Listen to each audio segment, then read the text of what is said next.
Hi everyone, how are you today? It's good to see you back again. I just want to start with doing round 4, and this is again just continuing our pattern for what we were doing for our shawl. So today my round starts with 2 chain, then I'm going to do 1 treble into my next 2 trebles, so just at the top of the stitch. Okay, so that's 1 and then another one here, which is 2.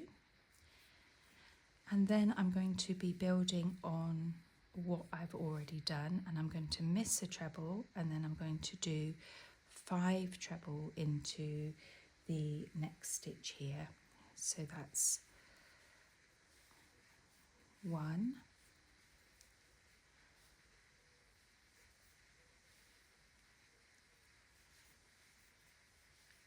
2,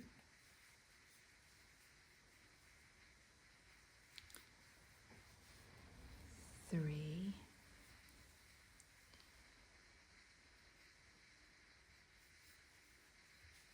4,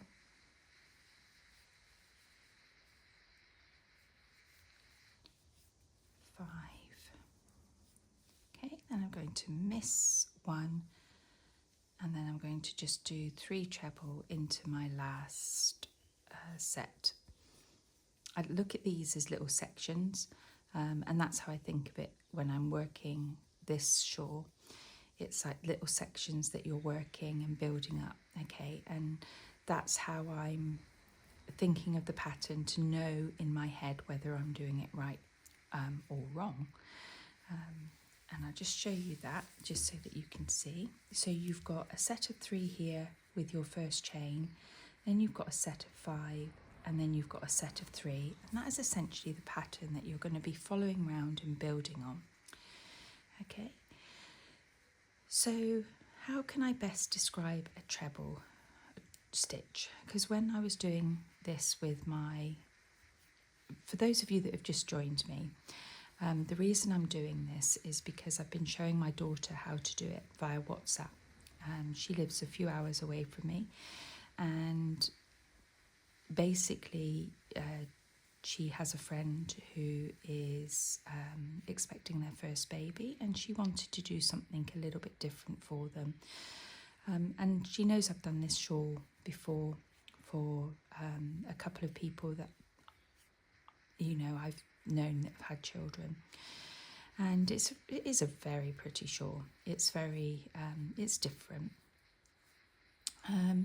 and so as we've been doing this, I've been explaining how things are, so explaining how to start it, explaining how to do each round, and just trying to basically explain it in a way where it makes sense.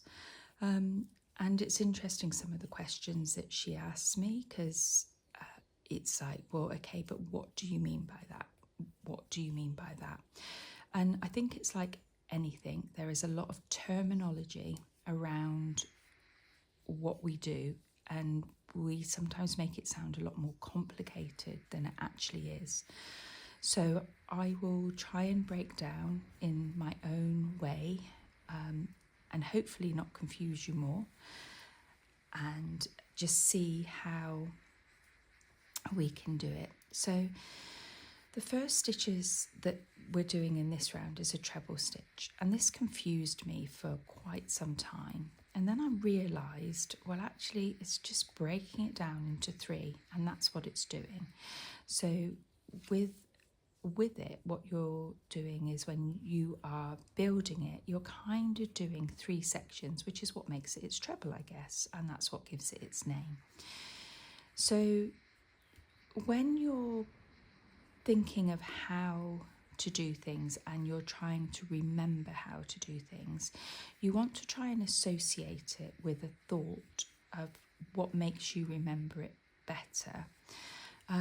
I will be honest with you, I have to remind myself of crocheting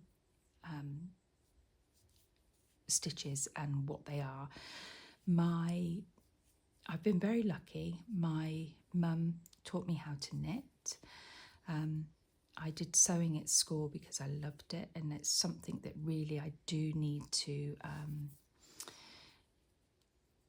start again, because I used to really enjoy sewing and making things. And I do find it very relaxing. Crocheting, my gran used to do.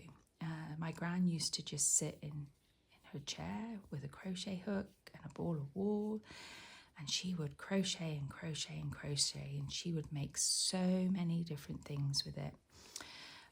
But sadly, she never showed us how to do it. So, but it's always been something that I've thought, I know my mum has shown me the basics of knitting. My mum is a very good knitter, and she does all sorts of different things. And I just wanted to try and do something more and a little bit different.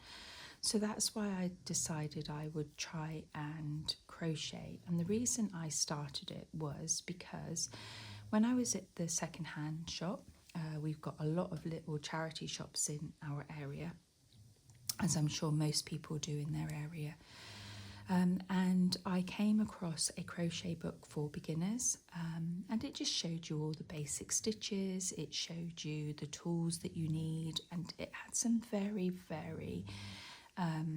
basic patterns in there, just getting you started. And I kind of just worked it out from the drawings and the pictures, and then I just started, and I've enjoyed it. There's something about it. It reminds me, I don't know if you can remember, but when I was younger, I used to have like a cotton reel with 4 nails in the top. French knitting, we used to call it. I don't know what others would call it in their area.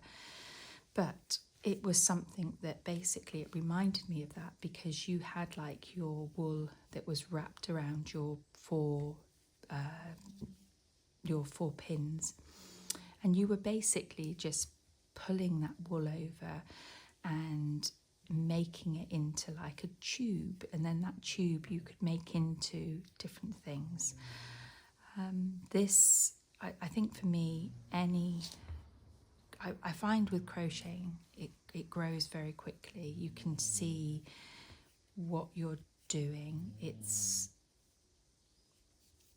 really nice to be able to just watch your pattern grow.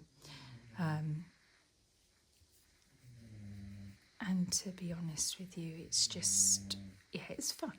I love it. And I was very proud of myself when I started making things. Originally it was very basic things. I would love to be able to do some of the clothes patterns that I find in the charity shops, and I will do that, because this is me showing you how to work things out. So I am going to try and do all sorts of things as I take this journey, because I just want to be able to improve some of the crafts that I do. I do a lot of different things. I try little things. There's crafts that I've seen and I think, oh, I fancy trying that. And that's basically how it is. I think it's me just then getting the courage up to try it, and seeing how it goes, so but you can see this round has gone quite quickly. I'm just following the pattern. So I'm going to just talk through my treble now. So this is your treble. So you're wrapping your wool around twice. I'm putting my hook through, not through the back of the loop as the pattern suggests, but through both because I prefer it.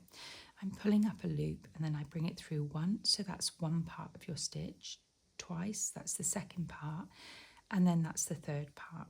Okay, and that's essentially your treble. If you would like me to try and show you how I do stitches a lot slower, let me know and I can do a little video on that. But this is nearly our round 4.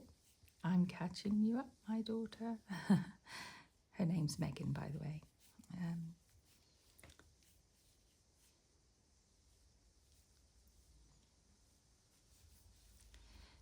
This shawl here that I'm doing, I've got a young lady who I know who is expecting her first baby, and I asked her if she would be okay if I made her something, because I enjoy making things and it's really nice. So I thought, yeah, and she said she'd love it. So I found out what colours she would like, and as we don't know what the little one will be, I've gone for a neutral colour. This is a really, really soft wool as well, which washes very well, and that's what you need with any little one. I have bought some other wool though, because I saw some really jazzy wool in the shop at the weekend, and I thought, you know what, I'm going to get that, and I'm going to see if I can do a knitter blanket, just because, you know. My slip stitches, I always kind of, because you've got to do it into the second one, it says, and I always just struggle to think. Let me just put that in there. Happy with that, I think. And pull that through, and then pull that through again. And there we go, and that is round 4. Join me again for round 5. Please like and subscribe, and I look forward to seeing you next time. Have a lovely day and take care. Bye for now.